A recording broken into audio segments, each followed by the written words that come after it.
La suite de cette soirée spéciale sur BFM TV. Merci d'être avec nous si vous nous rejoignez à l'instant. On a changé de studio pour accueillir tous nos invités ce soir autour de cette question. Quelle réponse face à la violence des jeunes avec nous, autour de moi ce soir? Des psys, des profs, j'essaie de regarder tout le monde, des psys, des profs, je ne peux pas me tromper, des éducateurs, d'anciennes ministres de l'Éducation nationale avec nous également. Merci à vous d'être là.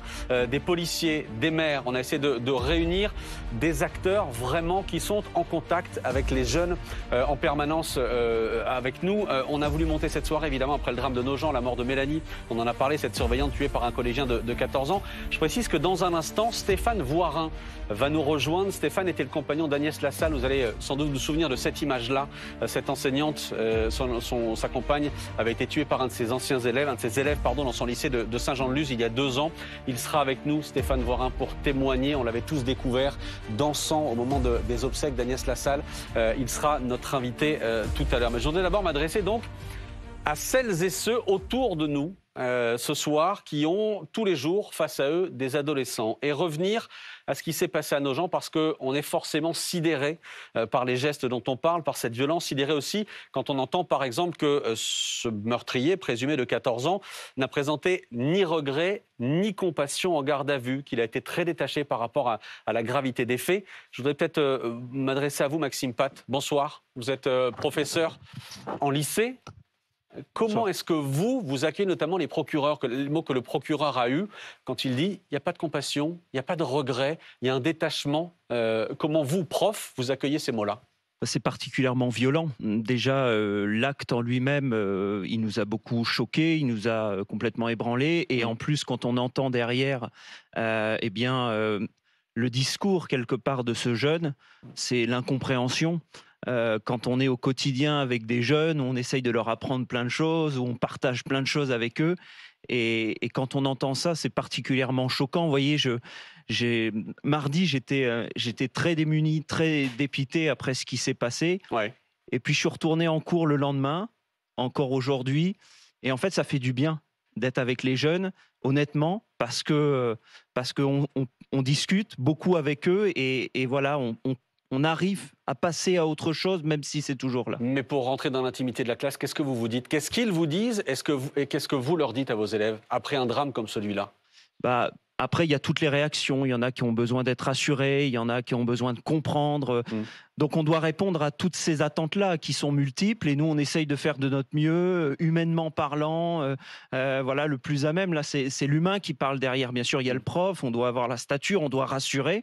Quand nous-mêmes, on ne l'est pas toujours, ce n'est pas évident. Mais voilà, on essaye.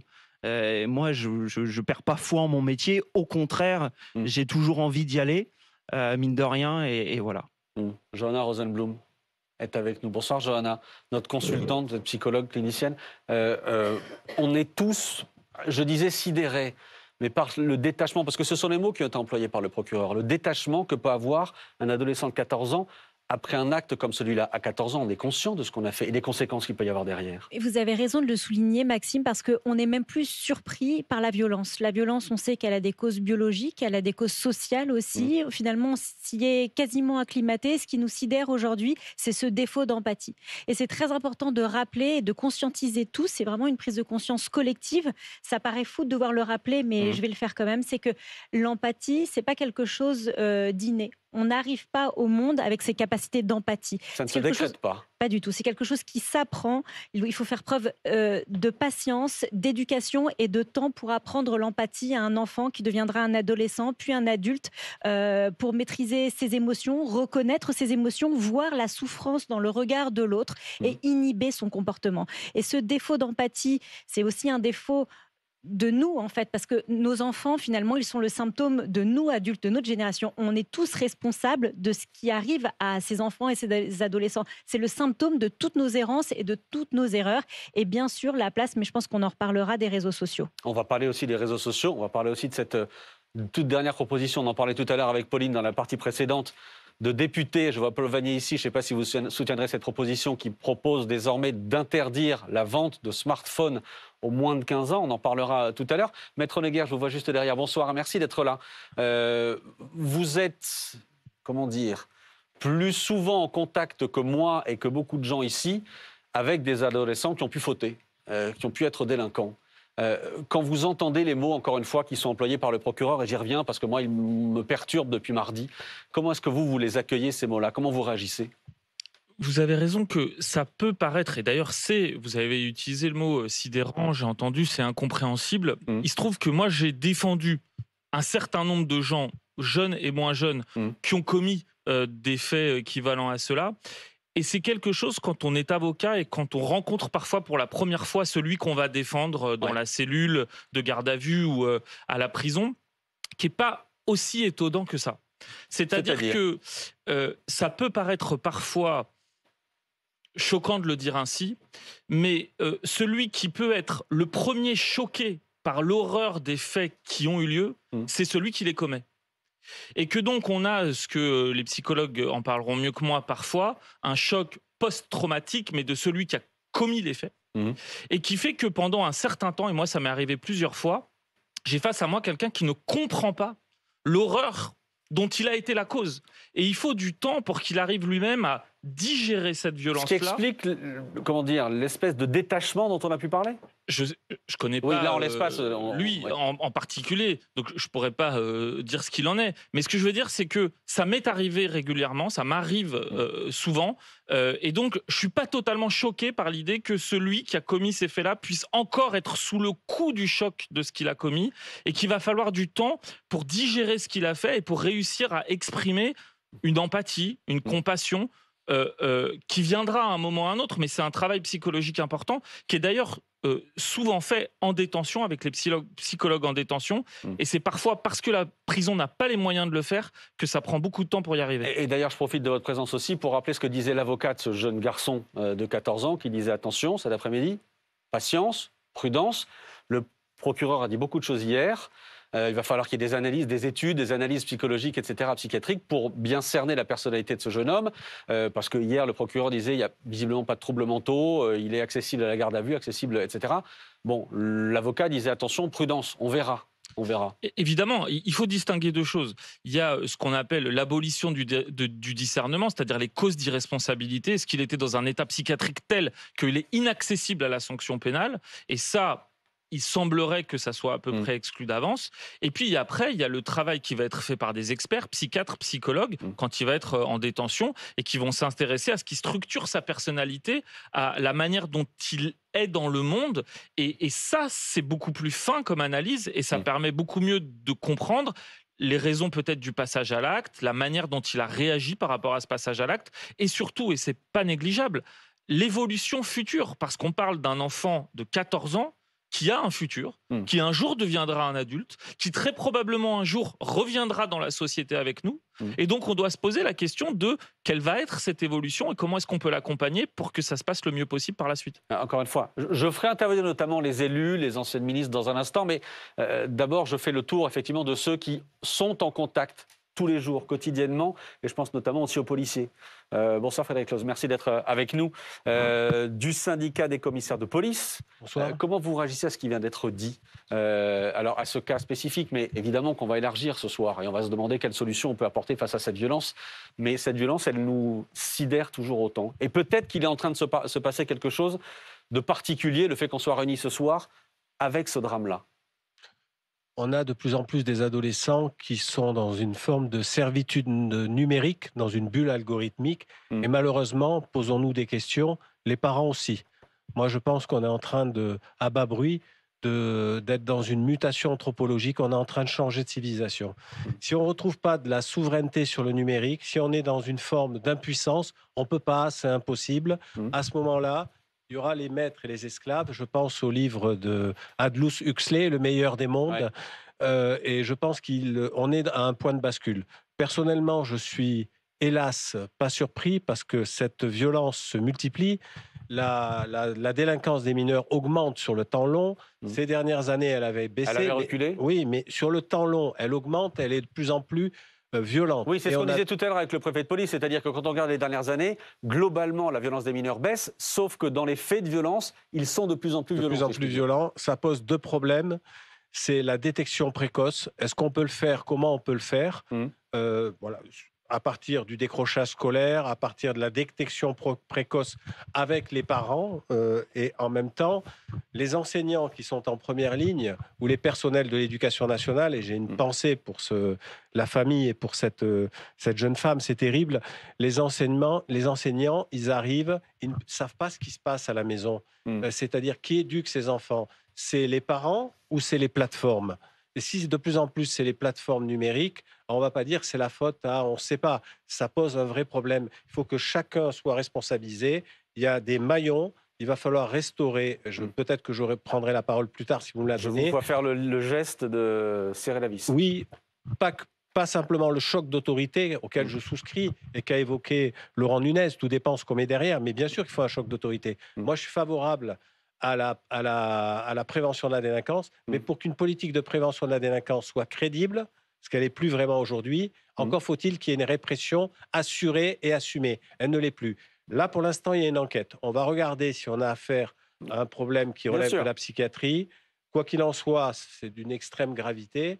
Le profil décrit par le procureur, moi j'en sais rien, peut-être de sociopathe, etc., est très inquiétant. Il n'y a pas longtemps, à Nantes, il y a une personne qui a pris 57 coups de couteau. Une jeune fille qui s'appelle Lorraine. Antonin Marin avec nous, bonsoir. Merci d'être là. Alors, on a commencé depuis 10 minutes. Je crois que les réseaux, le numérique, etc., a déjà été cité quasiment par tous les acteurs ici. Il se trouve que vous avez cofondé un groupe de médias qui s'appelle Le Crayon, qui est suivi par combien de millions d'abonnés? 5 millions de personnes dans le groupe au total. Ouais. 5 millions dans le groupe au total. Ça vous donne une responsabilité particulière parce que c'est beaucoup de jeunes. Ouais, effectivement, c'est beaucoup de jeunes. Et pour rebondir sur ce qui a été dit juste avant, c'est vrai qu'aujourd'hui, on constate qu'il y a une fracture entre un monde adulte et un monde plus jeune. Les plus jeunes sont sur les réseaux sociaux, sont nés sur les réseaux sociaux, et donc consomment les réseaux sociaux d'une manière que les adultes, je les appelle comme ça, les personnes les plus âgées, ne comprennent pas. Et en réalité, elles ne savent même pas ce que leurs enfants regardent. Donc là-dessus, il y a une vraie fracture, et là-dessus, on citait Le Meilleur des Mondes, je veux aussi citer une série très récente qui est sortie, qui s'appelle Adolescence. Adolescence, évidemment. Je vous conseille de la regarder, qui raconte ça, l'histoire d'un jeune qui commet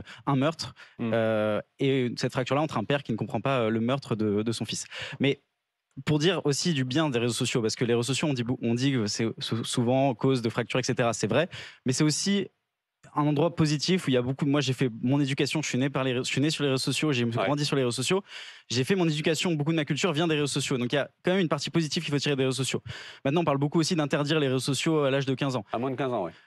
En vrai, moi, je trouve que c'est un peu déraisonnable de dire ça parce qu'aujourd'hui, on a à peu près 67% des 6-10 ans qui ont déjà un compte sur les réseaux sociaux. Il y a une loi en juillet 2023 qui restreint...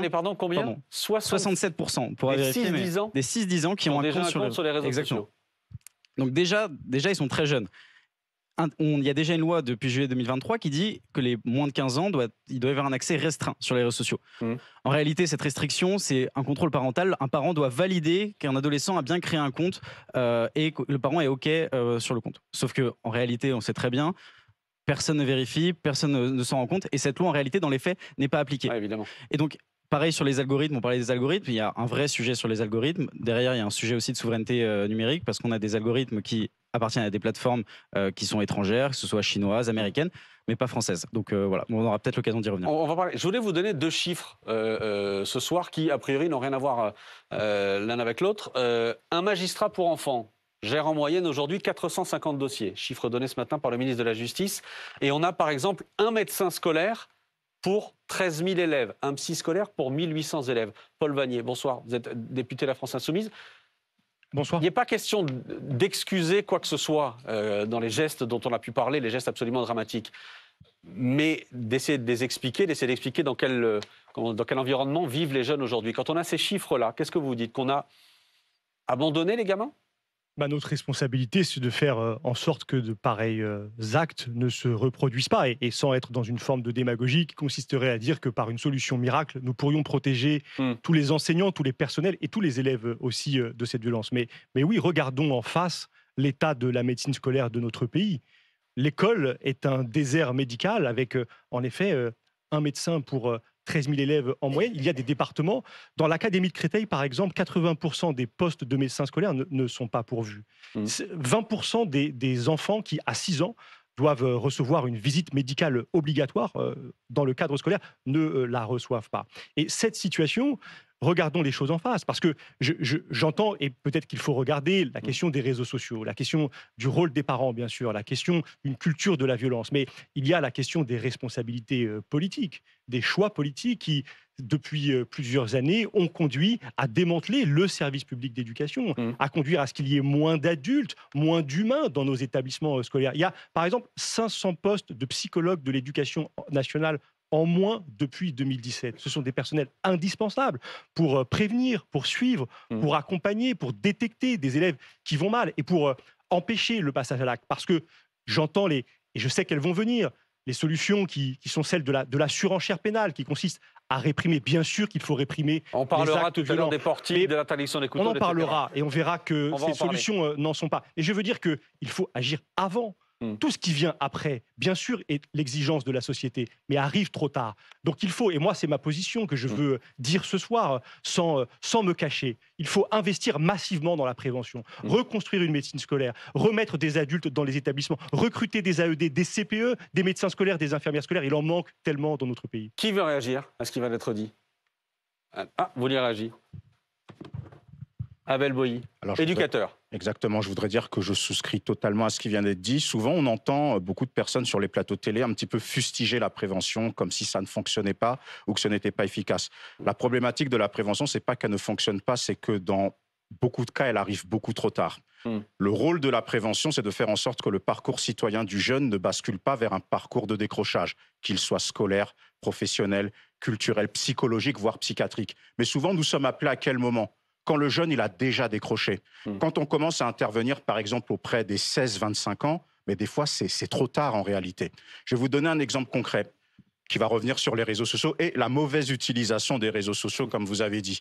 Je fais une intervention il n'y a pas très longtemps auprès d'un groupe de jeunes qui a en moyenne 12 ans. 12 ans. Un atelier qui s'appelle les dangers de la génération TikTok, et je me dis que comme ils ont 12 ans, je vais utiliser des termes adaptés justement à ces jeunes. Ouais. Et lorsqu'ils me disent ce qu'ils regardent sur les réseaux sociaux, excusez-moi pour la vulgarité, excusez-moi pour l'heure qu'il est, j'ai des filles de 12 ans qui me disent partager des vidéos de viol sur Snapchat.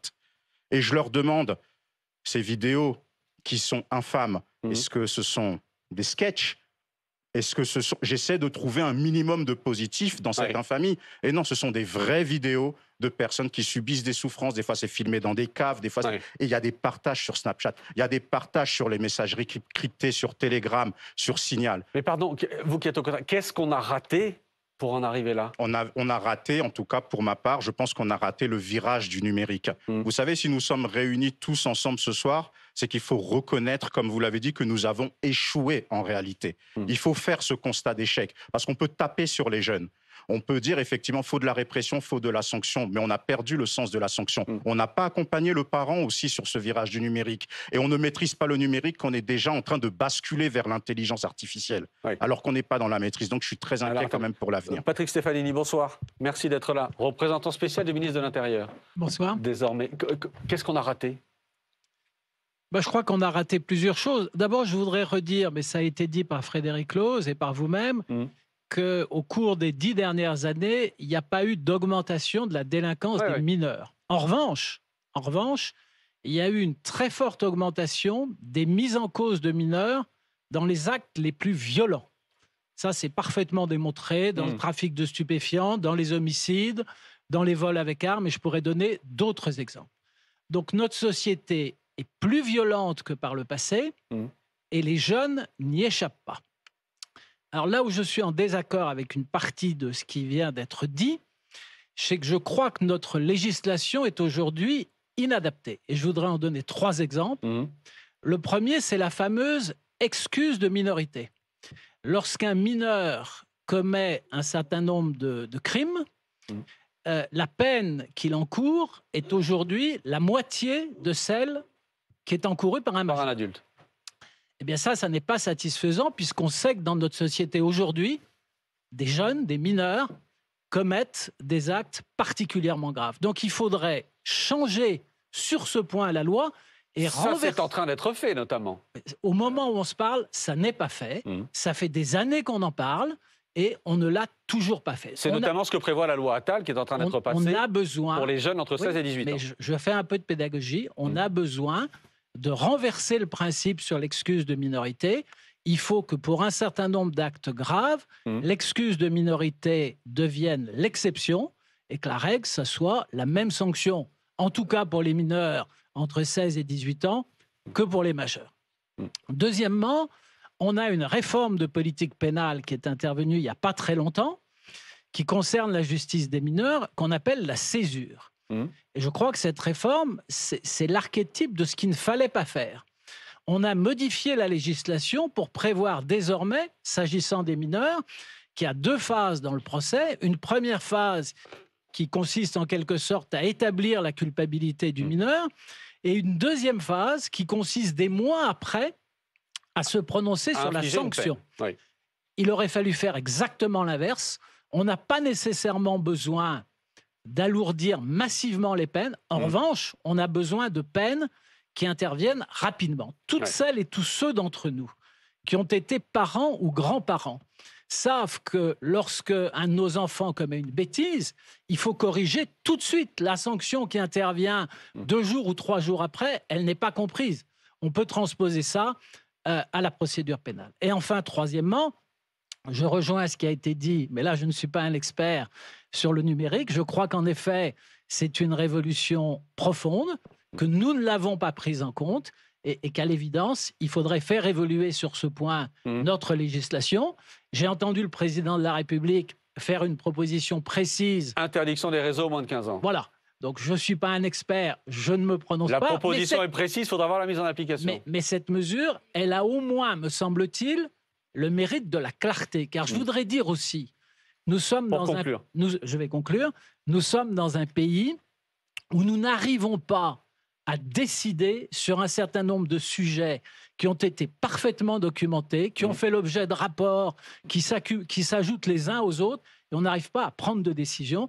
Le moment est venu dans notre pays, sur la politique pénale à l'égard des mineurs, de prendre de vraies décisions. De vraies décisions. Je voudrais qu'on écoute des Français aussi en dehors de ce studio. Elisa Alef est avec nous. Lisa, vous êtes allée cet après-midi, même aujourd'hui, poser cette question, violence des jeunes. Quelle réponse peut-on apporter à des Français que vous avez croisés cet après-midi? Et j'ai eu l'occasion de rencontrer Nora, elle a 15 ans, elle est en classe de seconde, elle ne se sent pas en sécurité et elle y pense souvent en allant en cours le matin. Écoutez. On ne connaît pas les gens, on ne sait pas ce qu'ils pensent, ce qu'ils ont dans leur tête, on ne sait pas comment ils peuvent trouver des solutions pour faire passer une arme. Donc non, je ne sais pas du tout, je ne sais pas comment je pourrais me sentir en sécurité. Enfin, avec tout ce qui se passe en ce moment, forcément qu'on a peur. Le matin quand tu vas à l'école, tu y penses? Des fois je me dis, ça se trouve aujourd'hui, il va y avoir, quelqu'un qui va essayer de tuer quelqu'un. Je sais pas, en fait tout peut arriver quoi, tout peut arriver en ce moment avec tout ce qui se passe, tout peut arriver. Jean-Marie Villain, maire de Viry, c'est terrible ce témoignage. Enfin, prenez un micro juste à côté, voilà. Fort heureusement, elle est inquiète. C'est normal qu'elle soit inquiète. Quand elle part et qu'elle lit sur ses réseaux sociaux aussi ou à la télévision tout ce qui se passe, forcément, elle est inquiète.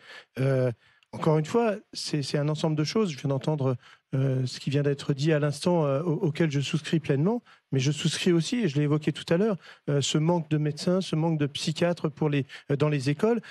Si on ne comprend pas ça, pour les générations à venir, pour ceux qui sont en maternelle, qui sont en élémentaire et qui seront bientôt, ceux qui sont au collège, de toute façon, on ne va pas réussir à faire machine arrière. Donc il va falloir les accompagner et les aider et éviter les problèmes. Et là, il faut des mesures sévères pour ceux qui, malheureusement, vont y passer. Mais encore une fois, la situation dans les écoles en matière de santé est un véritable problème. On en reparlera aussi. Lisa. Vous parliez de mesures sévères. J'ai aussi rencontré Katia aujourd'hui. Elle a 60 ans. Pour elle, il faut durcir la loi. Mais à quelques nuances près, Katia estime que des sanctions plus dures pourraient être trop difficiles à gérer pour les parents, même s'ils sont en effet parfois démunis. Oui, il faut la durcir, mais quand ça vous concerne, après, on voit les choses autrement, quand c'est votre enfant. Donc je pense qu'on se met un voile, on ne peut rien faire. Vous vous sentez impuissante? Exactement. Donc ça vous échappe? Complètement. Qu'est-ce qui vous échappe? La réaction de la nouvelle génération, elle est différente de la nôtre, c'est clair. Et j'ai l'impression qu'il y a plus de violence qu'avant. Pour un rien. Najat Vallaud-Belkacem, bonsoir. Ancienne ministre de l'Éducation nationale. Bonsoir. Alors, on peut se dire que c'est que les conflits intergénérationnels et le fait de ne pas se comprendre, c'est peut-être de tout temps. Mais là, c'est quand même particulièrement prégnant depuis le début de cette émission de se dire, tiens, il y a peut-être quelque chose qu'on ne comprend plus. Oui, c'est certain. Si vous m'autorisez quand même, avant de revenir sur la nouvelle génération et les troubles dont elle souffre en réalité, je voudrais quand même vous dire que cette émission, pour moi, elle devrait tourner autour de 2 sujets. Donc celui de cette jeune génération et de ceux qui la traversent, et celui des personnels de l'enseignement qui sont quand même, depuis quelques années, victimes au premier plan d'un nombre de drames absolus. Je veux dire, entre Samuel Paty, Dominique Bernard, Agnès Lassalle, que vous avez évoqué tout à l'heure, Mélanie, absolument dans un instant. ça commence à faire beaucoup. Enfin, vraiment, la communauté éducative est en deuil. Et moi, je veux ce soir avoir une pensée pour tous ces personnels et en l'occurrence, en particulier pour les assistants d'éducation. J'ai souvent entendu dire surveillante en parlant de Mélanie, donc je voudrais juste redire en 2 mots qu'un assistant d'éducation, ça joue un rôle absolument fondamental dans un établissement scolaire, hein, puisque c'est pas simplement surveiller, c'est aussi encadrer. Vous voyez, les temps de devoir, c'est faire de la prévention, c'est être dans l'entraide avec les élèves, c'est aussi faire preuve d'autorité parfois, ce qui peut créer des troubles. Mais voilà, donc c'est des rôles absolument fondamentaux et je suis d'accord avec ce qui a été dit sur le fait qu'on a besoin d'AED, on a besoin de CPE et on en manque souvent, malheureusement, dans les établissements les plus en difficulté. Bref, maintenant pour revenir à ce dont il est question, oui, clairement, la jeune génération traverse depuis quelques années déjà une ère complètement nouvelle, faite de beaucoup d'anxiété. Et il ne faut pas qu'on sous-estime ça. C'est-à-dire que tout ça, on a beaucoup parlé des effets du Covid sur les troubles de santé mentale, mais même avant le Covid, je veux dire, entre tout ce que cette génération entend sur le changement climatique, la fin du monde possible, l'éco-anxiété, entre le retour de la guerre, entre aussi un monde qui est devenu plus violent, y compris dans le débat public, dans l'ultrapolarisation des forces politiques, de certains médias qui, dès que vous les allumez, vous entendez des paroles racistes, xénophobes, sexistes, masculinistes. Mais comment voulez-vous que tout cela n'impacte pas les cours d'école et n'impacte pas les jeunes générations? Donc les jeunes, en fait, ils se familiarisent petit à petit à la fois avec l'anxiété et avec la brutalité et la violence, voilà, comme mode d'action. Et le numérique vient rajouter sa couche, je suis d'accord. Moi, je fais partie de ceux, je crois que vous l'aviez souligné à l'époque quand j'étais sortie sur le sujet, qui disent attention, attention, le virage numérique dont on est tous en train de parler. D'abord, sachez que ça fait du mal aux mineurs, mais aussi aux majeurs, hein, à nous, évidemment, adultes aussi. Mais c'est vrai que les mineurs en particulier, on a beaucoup parlé ces dernières années, notamment sous la férule de ce chercheur américain qui s'appelle Jonathan Haidt et qui est à l'origine de la proposition d'interdire les réseaux sociaux aux moins de 15 ans. Donc Jonathan Haidt a sorti un livre qui s'appelle en français « Génération anxieuse », dans lequel il relève qu'en une dizaine d'années, chez les adolescentes, on a vu le nombre de tentatives de suicide augmenter de 140% en gros en 10-15 ans. Et il lit cela notamment évidemment à l'effet des réseaux sociaux. Et j'ai eu la chance de discuter avec ce chercheur récemment et en fait je lui disais mais si vous deviez actualiser votre livre, qu'est-ce que vous n'avez pas vu au moment où vous l'avez sorti et que vous voyez aujourd'hui? Il disait, en fait, je m'étais focalisée sur la situation des filles et de la façon dont elles retournaient les troubles de santé mentale provoqués par le numérique contre elles.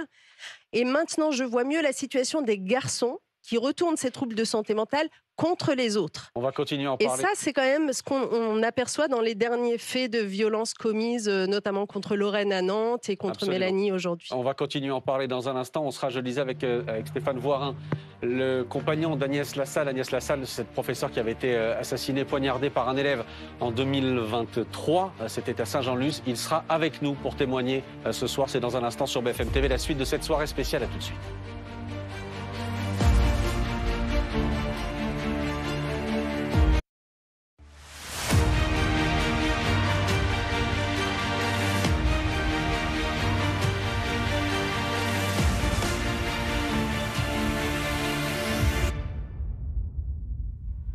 Quelle réponse face à la violence des jeunes? C'est la question que nous posons ce soir dans cette soirée spéciale sur BFM TV. Et nous accueillons donc Stéphane Voirin. Bonsoir Stéphane. Prenez le micro. Merci infiniment d'être là. Merci infiniment de nous faire confiance ce soir et d'avoir accepté notre invitation. Je rappelle que votre compagne, Agnès Lassalle, a été tuée il y a 2 ans en classe dans son lycée de Saint-Jean-Luz dans les Pyrénées-Atlantiques, poignardée par un de ses élèves, âgé de 16 ans, qui sera d'ailleurs bientôt jugé aux assises. On va en parler. La France entière a découvert votre visage, vous a découvert avec ces images que l'on va revoir, vous en train de danser sur le parvis de l'église Sainte-Eugénie à Biarritz au moment des obsèques. Quand vous avez vu en début de semaine que ça recommençait d'une certaine manière, qu'il y avait maintenant Mélanie à Nogent, qu'un élève avait à nouveau poignardé un adulte dans un établissement scolaire, qu'est-ce que vous vous êtes dit ? Je me suis surtout dit que c'était un échec quelque part. Parce qu'après avoir réalisé cette danse pour ma princesse, je pensais pouvoir dire plus jamais ça. Et petit à petit, par biais de presse, informations, vous savez, vous avez cette faculté après de percevoir des informations, même infimes, à droite, à gauche, et je me suis rendu compte que ce n'était pas un cas isolé. Comme tout le monde, j'aurais voulu que ce soit un fou furieux, au moins on aurait été débarrassé, c'est arrivé une fois, ça ne va pas se reproduire. Mais a priori, et malheureusement, Mélanie est le dernier exemple, parce qu'il y en a eu bien d'autres. C'est un constat d'échec. Lorsque j'ai appris pour Mélanie, d'abord, ça a été, malheureusement, comme toujours, lorsque j'apprends qu'il y a une professeure qui se fait courser, une autre empoisonnée, ou qu'il y a un élève qui s'est fait agresser, menacer, c'est à chaque fois une certaine de rage qui monte une rage d'impuissance presque. Rage d'impuissance parce que j'essaye de sensibiliser les gens, mon entourage, à ce que je vois apparaître. Et à vrai dire, il n'y a que maintenant, malheureusement, à cause de Mélanie, ou grâce, j'espère qu'on pourra dire ça un jour, grâce à Mélanie, il semble y avoir une prise de conscience d'un phénomène. Vous avez le sentiment qu'il s'est passé quelque chose cette semaine qui ne s'était pas passé, pas déroulé au moment de la mort d'Agnès ? Peut-être un intérêt, une recherche de cause. Lors de l'assassinat d'Agnès, tout le monde pensait qu'il est fou. Il est fou, voilà, tout simplement. Il suffit d'entendre des petites voix ou n'importe quoi. Allez chercher sur Internet, vous aurez plein de réponses possibles et imaginables. Ou dans les séries de télé aussi, si vous voulez, si vous êtes attentif. Oh, punaise. Excusez-moi. Ne vous inquiétez pas. Oui, j'ai l'impression qu'il y a quelque chose qui bouge. Au moins, les gens sont un peu plus sensibilisés de par le nombre, de par la fréquence des événements, de par la cruauté des actes. Et des actes qui se ressemblent, où il y a chaque acte est singulier en soi, d'accord. Mais excusez-moi, il y a énormément de ressemblances. Entre ce qui s'est passé à Nogent et ce qui s'est passé pour Agnès, ce qui s'est passé d'après les déclarations du procureur d'hier, oui, il y a qu'est-ce qui vous énormément frappe comme ressemblance ? Vous savez, je fais pas partie, je suis dans une position de victime et croyez-moi, cette position est extrêmement inconfortable. C'est un strapontin et on n'a pas le droit à l'erreur parce que c'est la partie adverse en profite quoi qu'il arrive, quoi. Donc c'est pas moi qui vais vous révéler des parties d'un dossier d'instruction, voilà, c'est pas mon genre. Mais oui, d'après les déclarations du procureur hier, je vois beaucoup de points communs. Notamment quand il dit qu'il n'y a pas d'empathie. Alors. Et par exemple. Pas de regret, pas de regret, pas de remords, rien. Je suis sûr que cet adolescent va peut-être passer une bonne nuit, comme une autre. Peut-être un peu plus perturbé, mais Là, il a été mis en examen ce soir. Oui, l'empathie, oui, c'est incroyable. Ça me fait penser un peu, vous savez, avec Agnès, on voyageait pas mal. Moi, de par mon métier, j'ai pas mal voyagé, mais il y a dans beaucoup de pays de par le monde, et peut-être que nos jeunes ne le savent pas, mais la vie ne vaut rien. La vie ne vaut rien. Pour une montre à 2 balles, on vous agresse et vous y laissez la vie. Et des actes comme celui-ci, c'est des actes gratuits. C'est des actes où la vie n'est pas prise à sa juste mesure. La vie est précieuse. Quoi qu'elle... n'importe laquelle, même celle de ces tueurs, ils vont aller répondre, j'espère, du moins pour le mien, maintenant, il va aller répondre de ces actes. Il y aura un procès aux assises bientôt. En cour d'assises, heureusement, Dieu merci, quoi. Pour celui-ci, je le souhaite. On est tous, vous inquiétez, on est tous désarçonnés face à la violence de ces gestes-là. C'est la rage, c'est pas la violence. La violence du geste, c'est indescriptible. C'est la rage surtout que ça puisse encore arriver. Mais Et quand j'ai appris pour Mélanie, j'en ai pleuré, ça m'a perturbé. J'ai eu des réactions le jour même inappropriées, alors que je n'aurais pas dû. Vous savez, c'est pas sans influence, quelque chose Ouais, comme bien ça, sûr. quoi. On essaie toujours d'œuvrer dans le bien du plus grand nombre, mais là, Non, je disais qu'on était désarçonné aussi parce que tout le monde se pose la question du pourquoi. Qu'est-ce qui a amené ce geste-là? Est-ce que vous, dans votre cas, dans le cas d'Agnès, c'est aussi une question qui vous obsède d'essayer de comprendre pourquoi, comprendre le geste? C'est une question sur laquelle j'ai énormément travaillé, quoi. Énormément travaillé, et surtout qu'au début, je n'avais pas accès au dossier d'instruction, donc j'ai énormément travaillé par moi-même. J'ai creusé énormément de pistes, eu énormément de réflexions, de bouquins. Et oui, j'ai ma petite idée en lisant un dossier d'instruction, les réquisitions du juge de l'instruction. Vous avez beaucoup de réponses, beaucoup d'éléments. Et après, bien sûr, il faut entendre la parole en face, qui doit être entendue pour affiner, pour se justifier. Et après, on pourra en sortir quelque chose. Mais moi, oui, j'ai ma petite idée, mais chaque cas est singulier. Bien sûr. Mais il y a quand même des socles communs et des socles sur lesquels on peut travailler. Vous voyez, la différence avec avant et malheureusement maintenant Mélanie, c'est a priori, il y a des gens qui semblent réagir. Ouais. Et surtout des gens qui veulent chercher des causes. Des causes, pas des excuses, des causes. Quand vous dites des gens, vous parlez des gens, des élus, des ministres, etc. Vous, qui sont moi, oui, nous, les médias. Ouais. Et vous avez un rôle essentiel. La population, les gens qui peuvent s'y intéresser, mais aussi, oui, un petit peu les ministres, nos politiques. Encore que là, j'attends de voir des preuves concrètes, quoi. On va parler des solutions dans un instant, effectivement, qu'on pourrait apporter face à cette violence-là. Vous disiez que vous connaissiez quasiment par cœur aujourd'hui le dossier d'instruction. Il y aura un procès. Oui. Ça a été confirmé. Il sera jugé. Ça a été confirmé la semaine dernière. La semaine dernière, absolument. Donc jusqu'à la semaine dernière, j'étais comme ça, parce que jusqu'à la semaine dernière, il aurait pu échapper à toute justification et se retrouver, et ça c'est ce que vous ne savez pas, libre parmi vous, sous couvert d'anonymat, comme si rien n'était. Parce que, notamment, bataille d'experts, pour savoir, experts psychiatres notamment, pour savoir s'il peut être accessible à un procès, si son discernement a été aboli au moment du geste. Cette question-là, il faudrait que vous ayez accès au dossier d'instruction, mais ça, vous ne l'avez pas. Il faudrait que vous le disiez. Ça, je ne le dirai pas. Malheureusement, la justice, elle ne communique pas. Les parties civiles, eh bien, on n'a pas trop intérêt à communiquer, vu les peines encourues et notre crédibilité, et surtout nous, victimes. Agnès, moi, ses parents et ses élèves et tout le monde, ce qu'on risque derrière. On se focalise sur 10% du problème. Croyez-moi, quand vous lisez le reste, vous avez beaucoup moins de doutes. Beaucoup moins de doutes sur le discernement. Pour essayer d'éclairer grosso modo, il y a eu expert, contre-expertise, contre-expertise, contre. Voilà, bon, psychologue, psychiatre, on ne va pas jouer sur les mots. Avec un adolescent qui, au départ, dit « j'ai entendu des voix ». Voilà.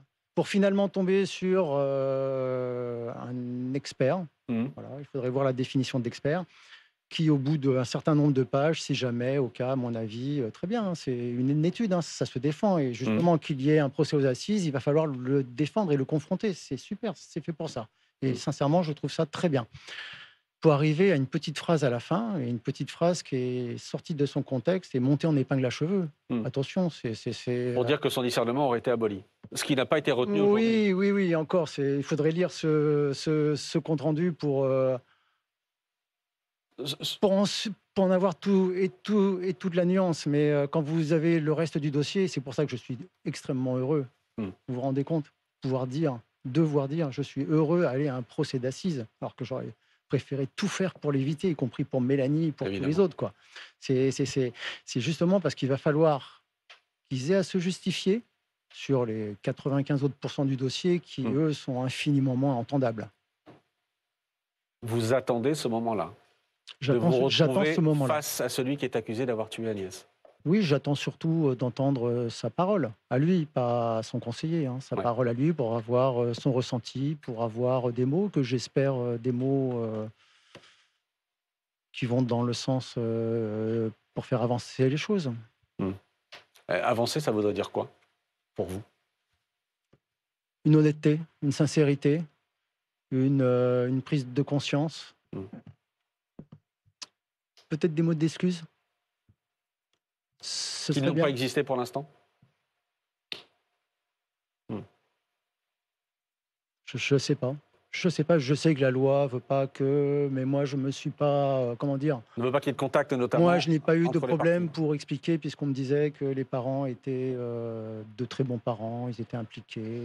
Je n'ai pas eu de difficulté tout simplement parce que je savais très bien que c'était la faute d'un adolescent. C'était pas de la faute des parents, c'était pas la faute de frères, de sœurs, et je noue un peu le poisson. C'est voilà, j'ai eu quand même ce côté assez humaniste pour expliquer, pour pas qu'il soit pointé du doigt.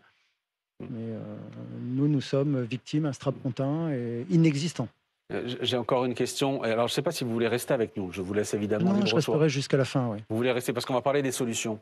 On a entendu un certain nombre de choses, d'idées mises sur la table pour essayer d'endiguer cette violence-là. Des solutions, pas des excuses. Des solutions qui sont une recherche sincère de solutions. Oui, c'est très intéressant. C'est effectivement ce qu'il faut faire, mais c'est ce qu'il aurait fallu faire depuis le début. C'est ce qui a manqué. Pour vous, c'est ce qui a manqué après la mort d'Agnès. C'est ce qui a manqué. Cette réflexion-là. Ouais, pourtant, vous avez eu des contacts avec des élus, avec des ministres, avec... Mais tout à fait. Mais a priori, il n'y aurait qu'une prise de conscience. Peut-être que c'est par votre action à vous, aux autres médias, ou tout simplement aux gens qui en ont peut-être marre de s'émouvoir toutes les semaines, tous les mois, à répétition, pour que enfin ça bouge. Je vais m'adresser à Anne Genetet, qui est juste à côté de vous, ancienne ministre de l'Éducation. Quand vous entendez le témoignage de Stéphane ce soir, qui dit peut-être qu'il y a quelque chose qui est en train de se passer. On a vu plein de choses mises sur la table cette semaine, plein d'idées. Par exemple, essayer de mieux protéger les établissements scolaires avec cette histoire de portique. Est-ce que pour vous, en mettant cette idée-là sur la table, on est à la hauteur de la situation? Si on revient à plusieurs des cas, dont notamment celui de l'effroyable assassinat de Mélanie, on voit bien que le jeune qui est aujourd'hui mis en examen échappe à tous nos pourquoi. Il échappe à tous nos pourquoi. Et ça nous questionne profondément. Évidemment, ça nous renverse, ça nous transperce. On a toujours envie de trouver une excuse. Il n'y a pas d'excuse là. Et quand j'ai entendu plusieurs fois reprendre le thème des réseaux sociaux, on voit bien que d'après les déclarations du procureur hier, ça n'est pas forcément les réseaux sociaux qu'il faut mettre en cause. Donc on voit bien que là, il y a une perte totale de repères dont il n'est pas la seule victime. Enfin, le mot victime n'est pas bon, mais enfin, il n'est pas le seul dans ce cas-là. Et la perte de repères, c'est ce à quoi nous devons, il me semble, collectivement travailler. Alors, vous posez la question des écoles, mais je veux dire que l'école, d'abord, aujourd'hui, elle est endeuillée, ça a été dit tout à l'heure. Elle est profondément endeuillée, profondément meurtrie, dans un contexte où je veux souligner que, notamment s'agissant de nos personnels enseignants encadrants, les assistants d'éducation, moi j'aime mieux utiliser le mot complet, pas les initiales qui déshumanisent, les conseillers principaux d'éducation, même chose, ce sont des personnes qui ont un métier, des compétences, des titres, un rôle essentiel. Derrière toutes ces personnes-là, il y a donc ce drame qui se joue et l'école elle peut des choses, mais elle ne peut pas tout, elle ne peut pas toute seule. Mais alors, on va parler donc, notamment des parents aussi. Alors, les portiques. Le portique, si vous voulez... Parce que j'essaie de prendre quelque chose de très concret. Je veux dire, le portique, si vous voulez contrôler qui rentre et qui sort d'un établissement, c'est peut-être utile. Mais est-ce que c'est ça le sujet aujourd'hui? Moi, je ne crois pas. Je ne crois pas que ce soit ça le sujet. On est dans une perte de repères et pour lesquels on a évoqué tout à l'heure le fait qu'il y a à la fois les plus jeunes pour lesquels on peut vraiment faire de la prévention très en amont et ceux qui sont aujourd'hui au collège ou au lycée. Et je veux parler également du premier degré. Vous savez qu'aujourd'hui, dans nos écoles, le volume d'incivilité, de comportement, je vais dire, très largement sorti de route, le premier volume, c'est le collège, mais le deuxième volume, c'est premier degré. Et après seulement vient le lycée. Donc le premier degré doit aussi nous interroger. Eh bien, dans ce contexte-là, vous savez, on a été très critiqués. Moi, quand j'ai publié comme ministre de l'Éducation nationale le programme EVARS, qu'est-ce que je me suis pris en pleine terre? En pleine tête, notamment avec les cours d'empathie. Mais les cours d'empathie, c'est justement apprendre à grandir sans se battre, apprendre à écouter sans agresser et apprendre à comprendre que j'ai des émotions, celui en face de moi en a, il faut que je les entende, il faut que je les écoute. Le travail également sur l'égalité filles-garçons. ma prédécesseure s'en est pris aussi plein la tronche, pardonnez-moi l'expression, quand elle a essayé de travailler sur le sujet. Et on est là aussi dans une question de représentation de la femme, de la fille d'un côté, du garçon, de l'homme de l'autre. Donc tout cela, cette perte de repères, il y a beaucoup de sujets qu'il faut prendre dans leur globalité et éviter de réduire à un seul yaka faucon. Soyons très prudents et en tout cas le prendre collectivement comme vous le faites ce soir. Je voudrais entendre Alix Rivière également, qui était avec nous déjà tout à l'heure face au préfet de police. Alix Rivière, porte-parole de la FCPE en Seine-Saint-Denis. Quand vous entendez ces solutions qui sont très concrètes, compréhensibles de tous, qui sont les premières idées qui ont été jetées comme ça, notamment par le Premier ministre, par le Président de la République, dire portique, interdiction des couteaux, interdiction de la vente de couteaux aux mineurs. Est-ce que vous vous dites qu'on est à la hauteur de la situation ? Non, les portiques, c'est pas sérieux. Ça veut dire faire venir les élèves à 6h le matin pour qu'ils commencent à 8h. Ça veut dire un attroupement devant les établissements. Ça veut dire de toute façon quelque chose de pire que la situation sécurisée qu'on veut trouver. Donc non. Et la vente de couteaux aux mineurs, moi j'envoie mes enfants faire les courses, je leur laisse ma carte bleue, rien ne les empêche d'acheter ce qu'ils veulent avec dans mon dos. Je vais pas forcément checker tout le ticket de caisse. Donc non, je pense que c'est une mauvaise idée. Mais je vous remercie tous les invités qui ont déjà parlé, d'avoir évoqué le problème de fond majeur. Ouais. C'est le manque d'adultes auprès de nos élèves. Réellement. Je vous donne un exemple concret. Moi, j'habite à Pantin. Là, je sors d'une mobilisation. J'étais tout à l'heure à Jean-Lelive, le collège Jean-Lelive de Pantin, qui se bat pour garder un demi-poste d'infirmière scolaire. Du temps où Mme Ado Belkacem était ministre, on a fait dans un autre collège de la ville une action qui a duré 3 semaines de collège désert, qui est une responsabilité énorme pour les parents. Ça veut dire ne pas envoyer son enfant à l'école. Pourquoi nous nous battions ? Pour avoir un conseiller principal d'éducation supplémentaire, parce que le volume de l'effectif du collège ne cessait d'augmenter et on était passé de 400 élèves à 800 élèves en quelques années. Et l'éducation nationale ne nous répondait pas. Aujourd'hui, on est quand même dans une phase où on est avec des personnes qui nous expliquent que oui, non, mais finalement, les dédoublements, on va peut-être en revenir dessus. Non, mais la Seine-Saint-Denis, vous êtes extrêmement bien dotés, donc il n'y a pas de sujet en réalité. Donc, en plus, nous, on est face réellement à des choses sur lesquelles il n'y a aucune solution possible pour l'instant. Moi, j'ai appris quand j'étais à l'école que l'école devait être un sanctuaire. École, collège, lycée, évidemment. Frédéric Close, est-ce que c'est toujours le cas ? Je remets l'histoire notamment des portiques, de la vidéosurveillance qui doit être développée autour des établissements scolaires. Est-ce que c'est toujours le cas ? Ce n'est plus le cas, clairement, parce que toutes les personnes qui sont déjà porteurs d'autorité, policiers, gendarmes, agents pénitentiaires, sont de plus en plus agressées. Ce n'est plus le cas parce que toutes les personnes investies d'une mission de service public, je pense en particulier aux professeurs, sont de plus en plus victimes d'agressions. On a, depuis une trentaine d'années, volontairement, ou croyant faire le bien, on a démantelé l'autorité, démantelé la dissuasion judiciaire. Aujourd'hui, on en paye le prix. Mais comment on remet de l'autorité ? Comment on remet de l'autorité ? Déjà, moi, ce que je pense, c'est qu'il faut la politique de sécurité, prévention, répression, dans ce pays, elle est prise en otage par la droite et par la gauche. La gauche, c'est la prévention. Dès qu'on parle de répression, immédiatement, alerte, ça va pas, on parle de sécuritaire, de fascisme. Et la droite, bien souvent, a de son côté oublié et négligé la prévention. Et il faut dépasser... Oui, il faut sortir de cette prise d'otage. On a besoin, un exemple par exemple, les politiques de prévention, il y a des choses très intéressantes qui se font sur le territoire français. Elles n'ont jamais été évaluées, pour des raisons certainement politiques. Pourtant, il y a des choses intéressantes, y compris pour distinguer ce qui marche de ce qui ne marche pas. Deuxièmement, les porteurs d'autorité ou les personnes investies d'une mission d'autorité, ça doit être sacré. Dès la première infraction, on doit pouvoir sanctionner. Sanctionner, c'est assurer la sérénité de la classe et en même temps, c'est favoriser, y compris le travail de prévention et d'éducation. L'autorité, c'est pas une finalité en soi, c'est le moyen. Donc, attendez, je m'arrête là-dessus. Tout de suite, vous dites sanction. Paul Vanier. Je ne dis pas que sanction. Non, bien sûr, vous dites les deux. Mais c'est quelque chose qu'on a beaucoup entendu, notamment dans la bouche de Gérald Darmanin cette semaine, qui disait peut-être qu'il faudrait mettre sur la table, pour les cas les plus graves, mais tout de suite, des courtes peines de prison. Avoir un choc tout de suite, 15 jours, 3 semaines, peut-être même moins de prison pour signifier immédiatement, dès le premier vrai problème, qu'il y a précisément un sujet et qu'il faut sortir le jeune, en l'occurrence, pendant un temps de son quartier, de la société où il peut être. Attendez, de quoi parlons-nous ? Si l'on parle des drames terribles qui nous réunissent ce soir, c'est-à-dire d'enseignants, d'assistants d'éducation qui meurent, il ne s'agit pas de de peine de 15 jours ou de 3 semaines. Non, bien sûr. Il s'agit bien sûr d'une réponse judiciaire, mais je veux revenir au cœur de ce le sujet. jeune homme risque 20 ans de prison. Hein. Parce que oui, il faut affronter, il y a une dimension bien sûr de sécurité qui se pose autour des établissements scolaires.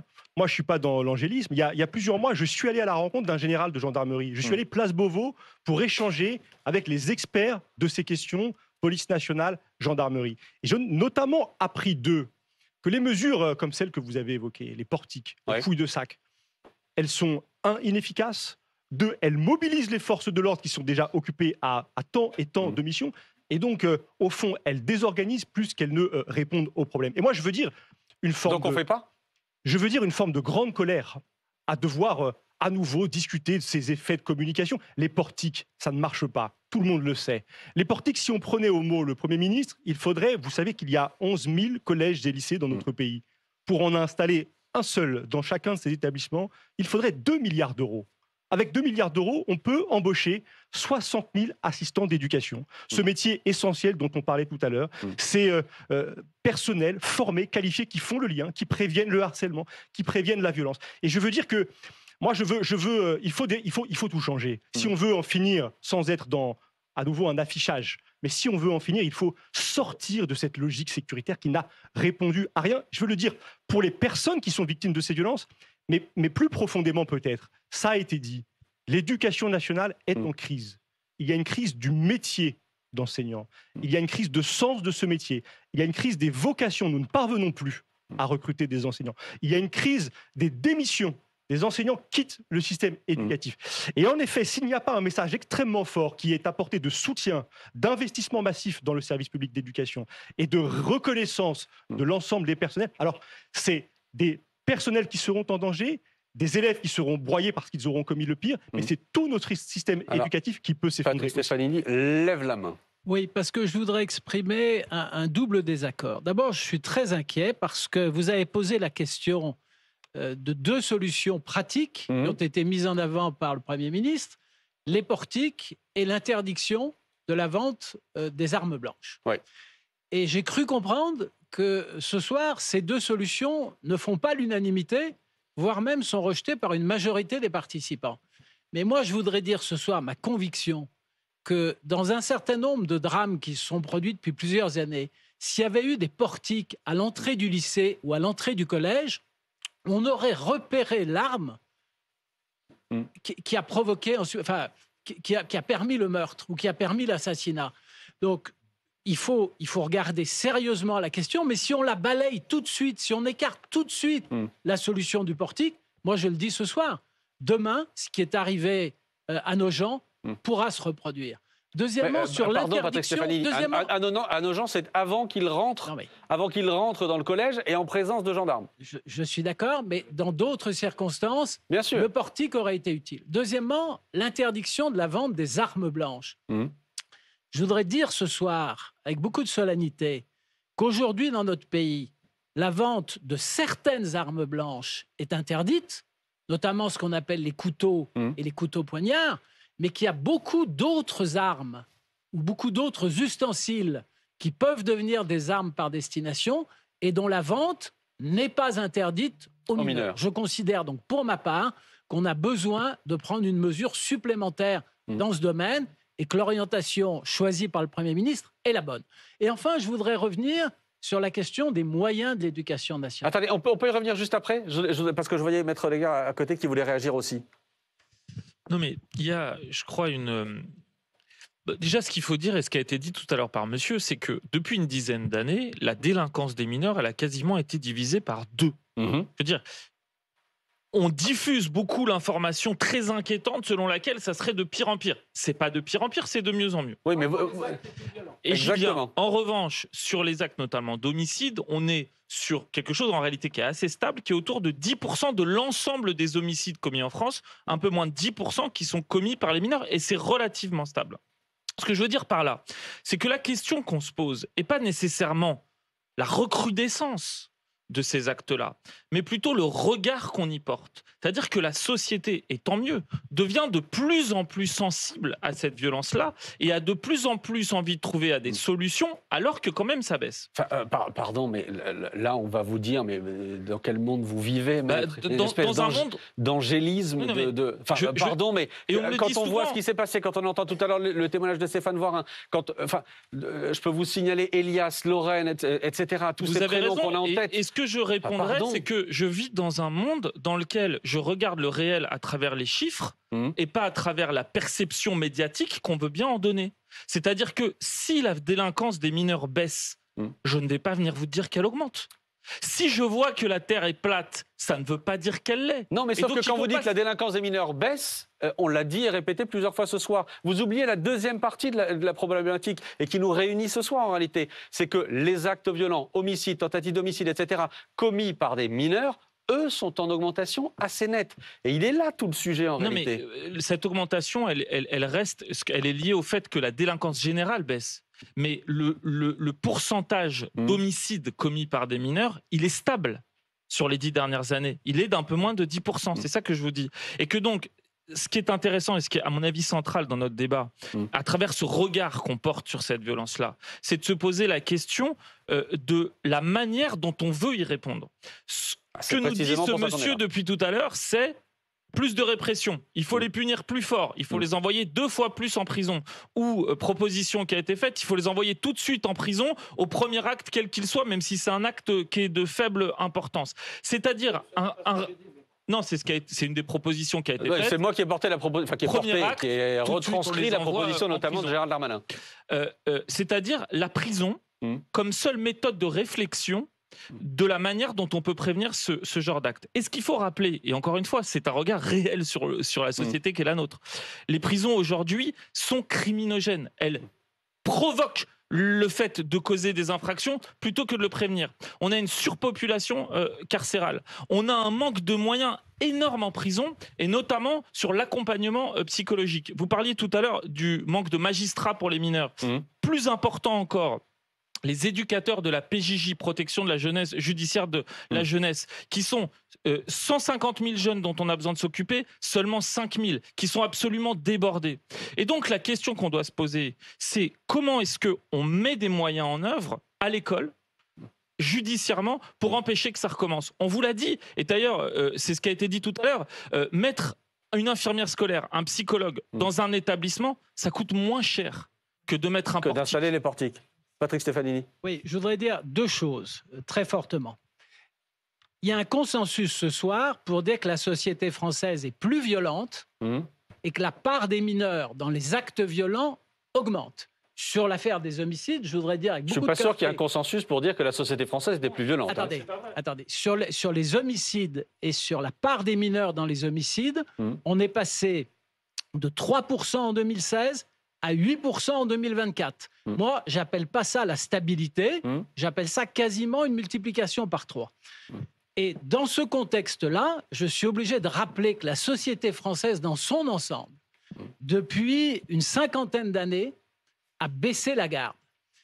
En 1965, il y a 60 ans, la part des dépenses régaliennes dans le PIB, c'était 6%. 6%. Aujourd'hui, c'est 3,5%. Ça veut dire que la part que la société française consacre aux dépenses de sécurité a diminué de manière très substantielle depuis 60 ans. Eh bien, aujourd'hui, nous en payons le prix. Alors, je voudrais maintenant revenir... Il faut que la parole tourne. Patrick Stefanini. Vous m'avez coupé la parole sur les moyens de l'éducation. C'est pas mon genre. Vous m'avez coupé la parole sur les moyens de l'éducation. On va reparler, je suis conscient... Patrick Stefanini, s'il vous plaît. Je termine. Je voudrais juste terminer ce que j'ai à dire. Pour conclure, alors. Je suis conscient qu'il y a des besoins dans l'éducation nationale. Je voudrais juste rappeler ce soir que les effectifs scolaires vont diminuer dans les années qui viennent. Et le mouvement est déjà enclenché. Donc, en maintenant les effectifs aujourd'hui dans l'éducation nationale, on améliorera, si j'ose dire, la qualité du service. Najat Vallaud-Belkacem, vous voulez répondre à ça ? Bah oui, je veux bien répondre parce que précisément comme on fait tous le constat d'une insuffisance ahurissante de moyens, ne surtout pas utiliser la baisse de la démographie scolaire pour faire des économies sur le nombre d'enseignants ou de personnel non enseignant. Ce n'est pas ce que j'ai dit maintenir les moyens. Ah, mais qui au gouvernement actuellement parle de maintenir les moyens? Enfin, je vous rappelle que le Parlement a imposé, enfin les forces de gauche en l'occurrence au Parlement ont imposé au gouvernement de ne pas réduire les moyens de l'éducation nationale, mais sinon l'intention était bien de les réduire. Et c'est ça le sujet, c'est que depuis quelques années, malheureusement, on fait des économies à courte vue et qui se traduisent, comme on le dit ce soir. Véronique Favre avec nous également. Véronique, notre spécialiste éducation. Je ne sais pas où sont les micros. Vous qui êtes branchée en permanence sur les profs et sur le monde de l'éducation, comment ça a été accueilli, les propositions qui ont été faites cette semaine, notamment du côté du Premier ministre, du Président de la République, l'interdiction de la vente de couteaux, les portiques de sécurité. Dans d'autres rapports, il était dit qu'il fallait augmenter notamment la vidéosurveillance autour des établissements scolaires. Comment ça s'est accueilli ? C'est pas les propositions qui sont attendues clairement par le terrain, surtout les portiques, parce que clairement, ça pose de vrais problèmes d'organisation, avec des risques d'attroupement. Le fait que, vous le voyez bien, dès qu'un portique détecteur de métal sonne dans un aéroport, ça retarde tout le monde. Vous avez des établissements qui ont peut-être 300 élèves, comme l'établissement de Nogent, mais vous en avez qui ont 1000, 2000 élèves, donc ça n'est pas gérable. Donc c'est pas clairement ce que les personnels attendent. On pourrait peut-être aussi penser à des choses peut-être qui coûtent un peu moins cher. Bon, certains spécialistes de la sécurité me disent qu'il y a aussi, si on a un doute, et pourquoi pas avoir des détecteurs portatifs, ça existe. Enfin, des choses qui soient beaucoup plus légères. Il y a une vraie question aussi de la question de qui gère la sécurité dans les établissements scolaires. Ouais. On l'a vu, on a des assistants d'éducation qui sont des personnels précaires. Dans certains établissements, je pensais justement à la Seine-Saint-Denis, vous avez des établissements où vous avez des APS, des assistants de prévention et de sécurité, qui sont des personnels un peu plus capés, justement, pour gérer les questions de sécurité. Il y a une demande de personnel. Assistants de prévention et de sécurité, plus d'assistants d'éducation. Les infirmières scolaires, c'est le gros besoin, parce qu'un ado, quand il va mal, il ne sait pas forcément qu'il va mal. Il a mal au ventre, il a mal quelque part. Et c'est de là qu'on va commencer à pouvoir creuser. Sauf qu'il n'y a pas d'adulte pour écouter, effectivement, c'est compliqué. C'est vrai que cette solution sécuritaire, en fait, c'est une solution qui est réactionnelle et qui ne travaille pas sur le fond et la prévention. Vous avez bien dit réactionnelle et pas réactionnaire. Exactement. Vous savez, la santé mentale, on l'a longtemps mise de côté. Il y a eu une prise de conscience au moment du Covid. On sait faire quand il y a une épidémie. Quand il y a une épidémie de Covid, on a fait de la détection, du dépistage. Quand il y a eu des épidémies de rougeole, d'oreillon, rubéole, et ben la vaccination, c'était obligatoire. Un enfant, pour qu'il puisse aller en collectivité, pour qu'il puisse partir en colonie de vacances, il faut qu'il soit vacciné. On a tous amené nos enfants les premiers mois après leur naissance, puis ensuite tous les 6 mois, puis les années qui ont suivi chez le pédiatre. Eh bien, il faut faire exactement pareil avec les professionnels de santé mentale. Parce que lorsqu'on passe à l'acte de façon aussi violente, c'est rarement des projets on-off des enfants qui décompensent comme ça d'un point de vue psychiatrique. Évidemment, il peut y avoir des problèmes sous-jacents, pathologiques, biologiques graves. Mais si on pouvait mettre dans la boucle, dans le soin que nous apportons à nos enfants et aussi l'écoute que nous pouvons apporter aux parents, les conseils, la détection des violences intrafamiliales, des addictions aux réseaux sociaux, au porno, très précocement, je pense qu'on aurait au niveau de la santé mentale une carte à jouer au niveau de ces enfants qui sont en perte de repères, en perte de contrôle et qui sont finalement privés de libre arbitre, d'esprit critique parce qu'ils sont exposés à des violences en continu sans qu'on puisse s'en apercevoir. Je vous donne la parole dans un instant. Je voudrais qu'on accueille à nouveau Lisa Adef pour les questions des Français justement autour de ce thème. Et ça va rejoindre ce que vient de dire Johanna Rosenblum. Oui, parce que j'ai eu l'occasion aujourd'hui de rencontrer Gabriel, 15 ans, qui est en classe de seconde. Durant toute sa scolarité, il m'a confié n'avoir jamais eu l'occasion de rencontrer de psychologue scolaire. Il aurait aimé quelquefois. Donc Gabriel a une idée, une suggestion pour améliorer la santé mentale des jeunes. Je pense que ce serait bien qu'il y ait des rendez-vous obligatoires chez le psy au collège. Ça pourrait être intéressant. Je ne pense pas que les adolescents diraient forcément ce qu'ils ont sur le cœur, mais je pense que ça pourrait déjà aider et que ça pourrait faire avancer les choses peut-être. Des rendez-vous obligatoires chez le psy. Là, je me tourne vers la psy. Oui, oui, comme chez le dentiste, comme, comme ce qui avait été mis en place, le programme MT Dents, comme les vaccins, les vaccinations obligatoires, comme on surveille la courbe de croissance, l'alimentation, le développement langagier des enfants, la marche, et ainsi de suite, et surveiller le développement psychique des enfants. Maxime Pad, vous voulez réagir? Prof de lycée, prof d'histoire. Prof d'histoire en lycée, oui. Ça, je suis d'accord sur le fait que depuis quelques années, on a de plus en plus affaire, en tout cas moi je le vois dans mes classes, à des jeunes qui sont tristes. Je me faisais la réflexion tout à l'heure, et c'est pas la première fois que je me la fais aussi, j'en parle avec les collègues, où je trouve que depuis quelques années, vous voyez, ça me vient comme ça, parce que j'essaye toujours dans un cours à la fois la rigueur du cours, mais aussi voilà, d'humainement, il y a quelque chose, on rigole, mais je trouve qu'on a affaire à des jeunes qui rient un peu moins. En fait, quand par exemple le prof fait une blague, etc., ils s'observent davantage, et puis ça rime moins généreusement qu'à une période. Pourtant, ça fait 11 ans que je suis prof, j'ai pas une grande expérience, mais c'est quelque chose que je vois ça au quotidien. Donc, les renfermements aussi, de plus en plus d'élèves qui se renferment sur eux, qui discutent moins ensemble. Il y a moins de cohésion. Dans ces cas-là, qu'est-ce que vous pouvez faire, vous, aujourd'hui, qu'est-ce que vous pouvez faire pour ces élèves-là? Vers où vous pouvez les orienter? Déjà, on va essayer de faire en sorte que dans la classe, il y ait une meilleure communication entre les élèves, parce qu'on a affaire à souvent des groupes dans les classes, en fait. Avec les spécialités, ça s'est pas arrangé, puisque en fait, chacun fait sa spécialité, donc on n'a plus forcément avoir à des groupes classes tous ensemble qui passent la journée ensemble. Et donc ça, c'est compliqué. Donc nous, on le fait, on essaye de mettre en lien, oui, quand il y en a, les CPE, les psychologues, enfin voilà, on essaye de faire, mais c'est pas évident. Ce que je voulais dire aussi, c'est que on parle beaucoup des enseignants. Nous, notre métier, c'est d'enseigner, d'apporter de la connaissance. Là, on parle toujours des solutions, mais les solutions derrière, c'est toujours les enseignants qui portent. Alors moi, j'aime mon travail, je continue à l'aimer et à le porter, mais j'ai pas envie d'avoir une démultiplication des missions qui me soient allouées en permanence, avec peut-être une diminution des effectifs dans les classes qu'on va voir. Mais pour l'instant, j'ai toujours 35 élèves dans ma classe à gérer quotidiennement, avec 5 classes sur une année, donc ça fait 150 élèves. Ce que vient de dire Maxime vous fait réagir, Stéphane Voirin. Oui, effectivement. Vous avez un boulot ingrat où c'est difficile de plus en plus et où l'humain disparaît de plus en plus. Vous avez des tâches annexes qui vous prennent de plus en plus de temps et qui vous empêchent de vous concentrer sur ce qui devrait être votre boulot, tout simplement préparer vos cours et passer du temps avec vos élèves. Oui, c'est effectivement ce que disait Agnès. Elle passait 90% de son temps de vie au boulot. Et c'était pour traiter des problèmes administratifs, des problèmes qui n'avaient rien à voir avec son travail, qu'il fallait faire, certainement, mais qui était extrêmement chronophage. 1h15 pour entrer 35 notes sur Scolinfo. Je sais, c'est dépassé Scolinfo, mais 1h15 quand même. Et elle avait, comme vous, 5, 6, 7 classes. Imaginez la perte de temps, juste pour entrer des notes. Le meurtrier d'Agnès était suivi par un psychiatre. Ça ne l'a pas empêché de passer à l'acte. C'est terrible. Nous sommes tous d'accord, nous avons du mal à trouver des solutions parce que déjà, nous ne savons pas où chercher. On ressemble à des pompiers en train d'essayer d'éteindre un feu qui commence à apparaître avec des moyens, on ne sait pas lequel utiliser.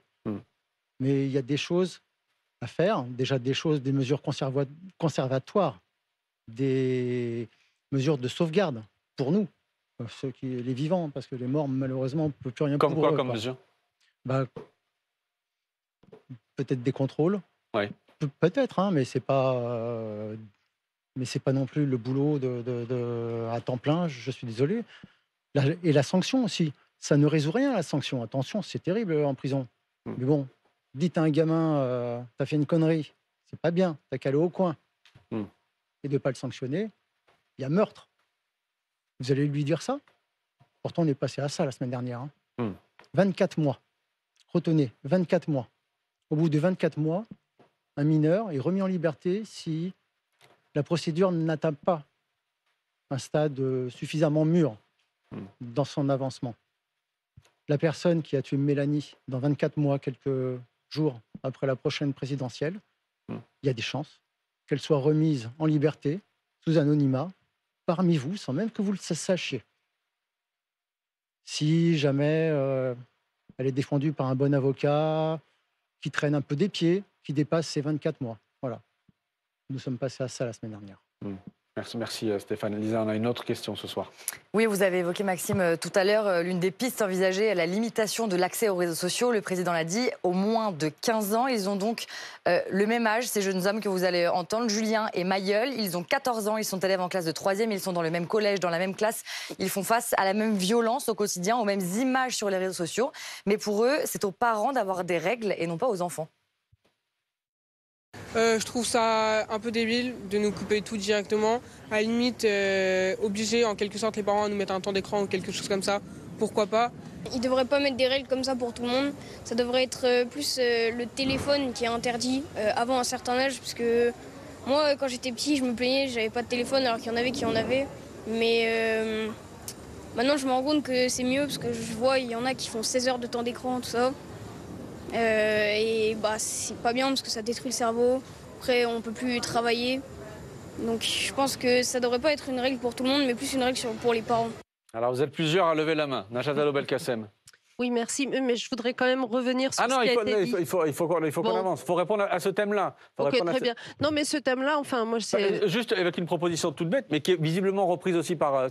On interdit la vente de smartphones aux moins de 15 ans ? Moi, je trouve que c'est assez intéressant comme mesure. Oui, oui. Non, mais de toute façon, moi, je ne crois pas au libre arbitre en la matière. Si vous voulez, c'est un débat qu'on peut avoir, on prendrait toute la soirée, mais tous ceux qui disent, mais enfin, chacun se gère, et puis de toute façon, si ce n'est pas les enfants eux-mêmes, les parents devraient pouvoir les gérer, etc., ne tiennent pas compte du fait qu'en face, nous avons affaire à des entreprises, les GAFAM, qui se comportent comme une mafia, avec des algorithmes qui sont conçus pour nous retenir le plus longtemps possible sur ces outils numériques. Et pour ce faire, ils déploient ce qu'il y a de plus trash possible, car c'est le trash qui se fait viral et qui vous fait rester. Et pourquoi ce mécanisme de rétention? Parce que c'est ce qu'elles vendent aux marques. En fait, c'est ce que les GAFAM vendent aux marques. Elles leur disent, nous, les internautes, on va les garder très longtemps, donc vous pouvez mettre des pubs et on va vous les faire payer très cher. Donc on est les dindons de la farce, nos enfants tout particulièrement. Et c'est le trash qui fait notre quotidien maintenant dans ces outils numériques. Oui, pourquoi pas, on interdit la vente de portables aux moins de 15 ans. Évidemment qu'il faut préserver les enfants. Donc Antonin Marin, vous voulez réagir là-dessus? Moi, je ne crois pas à ces mesures. Et quand on parle de mesures répressives, et monsieur en parlait tout à l'heure, j'ai du mal à y croire, en fait, et à croire que c'est possible. Parce que je sais qu'interdire, ne serait-ce les réseaux sociaux à 15 ans, c'est impossible. Mais pour une raison toute simple, c'est qu'aujourd'hui, ceux qui sont en responsabilité politique pour mettre en place des politiques ne comprennent pas les algorithmes. Ils ne les comprennent pas. Et tant qu'ils ne les comprendront pas, il n'y aura rien à faire. Mais ça veut dire qu'est-ce qu'ils ne comprennent pas? La logique des algorithmes, ce que vient d'expliquer Mme Najat Vallaud-Belkacem. Qu'il y a une logique commerciale derrière, qu'il faut comprendre les algorithmes, et les algorithmes sont faits par des entreprises privées étrangères, et elles ne sont pas gérées. Mais précisément, Najat Vallaud-Belkacem arrive à la conclusion de dire, donc il faut éventuellement interdire les smartphones aux moins de 15 ans. Vous semblez dire le contraire. Mais il y aura toujours un moyen de se procurer un smartphone, en réalité. Mais sauf que ça peut envoyer un signal, notamment aux parents. Aujourd'hui, la vie sociale des jeunes se déroule sur les réseaux sociaux. Ça ne va pas changer grâce à cette loi. Enfin, en tout cas, moi, je n'y crois pas. Frédéric Claus, d'abord, ensuite Angente. Frédéric Claus, pour le syndicat des commissaires. Moi, je pense que on met le doigt sur un enjeu majeur. Les concepteurs des nouvelles technologies dans la Silicon Valley, Steve Jobs avant de mourir, ces enfants, ils n'étaient pas en permanence sur les réseaux sociaux. Parce qu'ils savent, et je rejoins ce que dit Madame la Ministre, que les réseaux sociaux ne sont pas neutres. Pas neutres au niveau financier des intérêts, pas neutre au niveau de la destruction cognitive de nos adolescents. Alors on ne peut pas dire il n'y a rien à faire. Et puis il faut arrêter, c'est comme prévention-répression. On a besoin d'un discours mesuré. On a besoin de prévention, on a besoin de répression. Bien sûr qu'il y a des formidables opportunités de socialisation avec les réseaux sociaux. Vous connaissez la figure de Janus, ce dieu romain. Mais également, ça peut être aussi un danger public d'esclavage numérique. Et évidemment, pour des adultes que nous sommes, nous allons profiter des potentialités, notamment celles de l'intelligence artificielle, mais pour des gamins qui ne sont pas formés, mais qui sont déformés dès le plus jeune âge, mais c'est destructeur. Et donc vous, policiers, vous dites, écoutez, on fera respecter la loi. On est prêt à faire respecter cette loi-là. Mais il va falloir le faire. Je vous dis, les concepteurs des nouvelles technologies limitent le temps d'accès et limitent les tablettes pour leurs enfants. Ça veut dire quoi? Ça envoie un signal. Ça ne veut pas dire qu'il faut dire que c'est négatif. Il y a une éducation, il y a une gradation et il y a un risque. Il y a un risque d'esclavage numérique. Il y a des potentialités extraordinaires dans la médecine, dans plein de choses. Il y a un risque. Regardez nos adolescents autour de nous. Ils ne parlent plus, ils ne lisent plus. Ce que vous disiez, monsieur, en disant ils sont bien souvent tristes, etc. Mais vous le voyez, il y a une économie de l'attention, c'est jusqu'à 9 secondes. Et après, on est stimulé, restimulé. C'est des troubles cognitifs aussi sur ce sujet-là.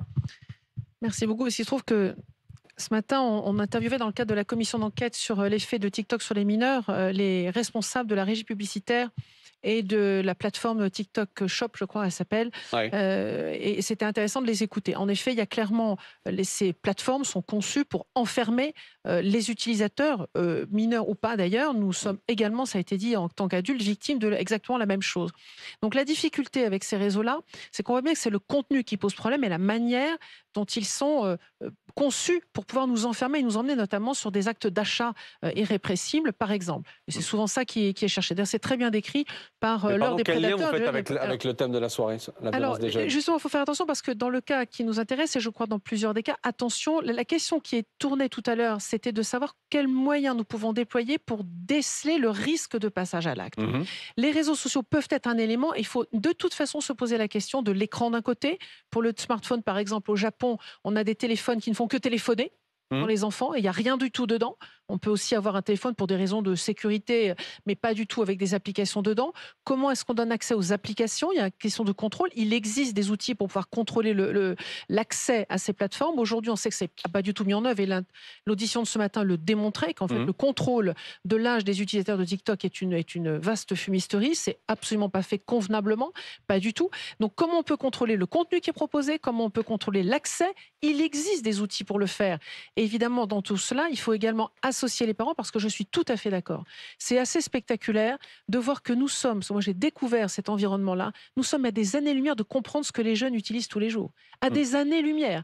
Et en même temps, c'est un outil de socialisation pour eux. Quand je crois, on ne peut pas leur enlever complètement. Et ça peut être un outil malgré tout utile. Il existe aujourd'hui des enseignants qui se servent de ces outils pour faire du soutien scolaire. Et ça marche très bien. Donc on en revient à comment on peut contrôler l'utilisation et le contenu de ces plateformes pour éviter un enfermement dans une bulle qui peut conduire au suicide pour certains, au meurtre pour d'autres, en tout cas à des comportements qui sont destructeurs. Abel Boyer, comment vous réagissez à ce qui vient d'être dit? Je suis tout à fait d'accord, mais on en revient, je le redis pour la 10e fois, et ça a été dit, à la prévention, l'éducation au numérique. C'est un petit peu toujours la même chose.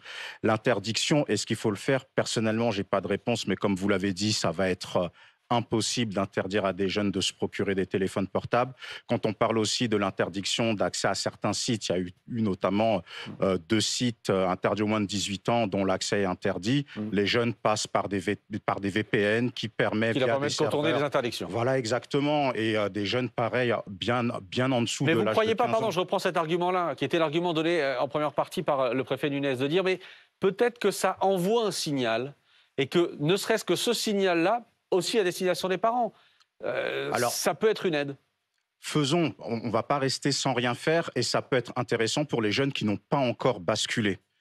Mais la problématique, c'est que pour ceux qui sont déjà trop loin, c'est triste de le dire, mais c'est déjà trop tard. Moi, je vois sur le terrain, il y a des jeunes qui sont irrécupérables, malheureusement, qui sont minoritaires, bien entendu, mais qui sont assez nocifs pour pouvoir influencer d'autres jeunes.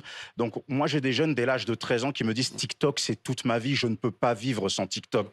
Comme vous l'avez dit, il y a une dépendance numérique, il y a une dépendance psychologique, voire psychique, avec des jeunes quand vous leur enlevez le téléphone portable, qui font des crises de nerfs. Il y a une chose sur laquelle je ne vous ai pas interrogé tout à l'heure, et je voulais vous entendre. On parlait des courtes peines, tout à l'heure avec Paul Vannier, qui est l'idée mise sur la table par le ministre de la Justice, qui est de dire peut-être qu'enfermer 1 semaine, 15 jours, 3 semaines, à la première incartade, ça peut couper un jeune dans son élan délictuel, c'est-à-dire. Je vous vois hausser les sourcils. Je suis pas sûr. Vous savez, n'y croyez pas? Sur Internet, il y a un message aussi qui est très machiste, très masculiniste.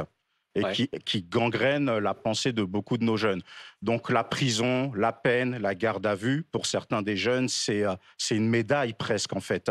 Vous avez aussi certaines musiques qui encouragent cela, c'est-à-dire que vous avez des jeunes qui grandissent, dans l'idée qu'un homme, c'est quelqu'un qui peut être violent potentiellement, c'est quelqu'un qui peut porter une arme, c'est quelqu'un qui peut avoir sa bande de potes, qui peut nuire aux autres. Donc le problème, c'est comme je le disais un petit peu tout à l'heure, sur le premier plateau, on a perdu le sens de la sanction. Parce que la sanction, elle doit être répressive, elle doit être rigoureuse, mais elle doit donner aussi un enseignement pour permettre à la personne de devenir une meilleure version d'elle-même. Et on a perdu ce sens-là.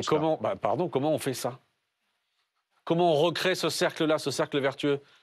Vous voulez dire quoi? Non, mais attendez, allez-y, on donnera la parole à Mme Jeantet juste après. Repartir par la prévention, je répète encore la même chose, prévention, prévention, prévention. Mais dans la prévention, je pense que là où nous ne sommes pas bons, c'est nous arrivons trop tard, et deux, nous n'allons pas assez en profondeur dans les sujets que nous abordons avec les jeunes. Déjà, il y a une disparité d'un territoire à l'autre. Vous avez beaucoup de territoires où les sujets sont abordés d'une façon très superficielle. Quand on parle de l'utilisation d'Internet, aujourd'hui, vous avez beaucoup de jeunes pour qui regarder une vidéo de décapitation, c'est de la normalité. Regarder une vidéo de meurtre, des cartels mexicains, colombiens qui filment leurs exécutions, c'est de la normalité. Mais il faut qu'on puisse aller au fond des sujets. Moi, j'ai pu être témoin de beaucoup d'actions jeunesse où les jeunes rigolaient à la fin parce qu'on n'allait pas au fond des sujets. La réalité, c'est que lorsque l'on va au fond des sujets, on explique aussi le sens de la sanction. Dans la prévention, on prévient que la sanction peut arriver et quel est le sens, quel est le mal aussi que les jeunes se font, notamment sur le plan psychologique, voire psychique. Donc, la racine pour moi, et je le redis pour la 20e fois, c'est la prévention. Najat Vallaud-Belkacem, ensuite Anne Jeantet. Oui, merci beaucoup, mais vraiment un peu de mots. Quand vous disiez, ça paraît très compliqué d'empêcher les jeunes de moins de 15 ans d'aujourd'hui d'avoir accès à des téléphones portables. Évidemment, parce que ce sont ceux d'aujourd'hui qui sont déjà complètement dedans. Mais quand on parle de prévention, on parle de ceux à venir, en fait. On parle bien de l'amont. Et en fait, depuis tout à l'heure, je trouve que à chaque fois qu'on dit le mot prévention, on continue à parler de jeunes qui ont déjà commis des actes ou qui sont déjà noyés dans le numérique. Sauf à vous. Il faut aller en amont. Vous, en effet. Donc, je voudrais redire que c'est vrai avec le numérique, donc il faut que ça s'adresse à la génération qui vient. Et c'est vrai avec tout ce qu'on est en train de se dire sur prévenir tous ces troubles de santé mentale qu'on connaît chez les jeunes.